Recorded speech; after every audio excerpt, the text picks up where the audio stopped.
ഇതിൻ്റെ വിധി വരുന്നത് 2022 മെയ് 30 അതിൽ 1-ാം പ്രതി വിശാഖിനും അതുപോലെ തന്നെ 3-ാം പ്രതി അരുണിനും ജീവപര്യന്തം തടവ് ശിക്ഷിച്ചു.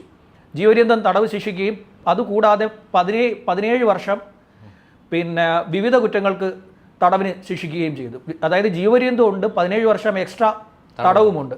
അതും കൂടാതെ 1.25 ലക്ഷം രൂപ വെച്ച് കൃഷ്ണൻ മാഷിന് ഈ 2 പ്രതികളും കൊടുക്കണം. പക്ഷേ കൃഷ്ണൻ മാഷിൻ്റെ കുടുംബം ഈ ഒരു വിധിയിൽ തൃപ്തരായില്ല. അവർ കേസുമായി ബന്ധപ്പെട്ട് ഇപ്പോൾ അത് ഹൈക്കോടതിയിൽ അപ്പീലിന് പോയിരിക്കുകയാണ്. കൃഷ്ണൻ മാഷിൻ്റെ ബന്ധുക്കളും കുടുംബമൊക്കെ അപ്പീലിന് പോയിരിക്കുകയാണ്.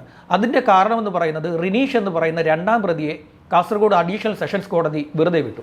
പ്രോസിക്യൂഷന് റിനീഷിനെതിരായിട്ടുള്ള കുറ്റകൃത്യം തെളിയിക്കാൻ സാധിച്ചിരുന്നില്ല എന്നുള്ളതാണ് സെഷൻസ് കോടതിയുടെ കണ്ടെത്തൽ. അങ്ങനെയാണ് ഈ റിനീഷിനെ വെറുതെ വിട്ടത്. അതുകൊണ്ട് തന്നെ ഈ വിധിയിൽ അവർ തൃപ്തരല്ല. അവർ അപ്പീലിന് വേണ്ടി ഇപ്പോൾ ഈ കേസ് അപ്പീലുമായി ബന്ധപ്പെട്ടത് റിനീഷിൻ്റെ കേസ് പുനർവിചാരണ വേണം എന്നാവശ്യപ്പെട്ടുകൊണ്ട് ഈ കുടുംബം ഹൈക്കോടതിയിൽ ഹർജി സമർപ്പിച്ചിരിക്കുകയാണ്. ഹൈക്കോടതി അത് ലിസ്റ്റ് ചെയ്തിട്ടുണ്ട് എന്നാണ് മനസ്സിലാകുന്നത്.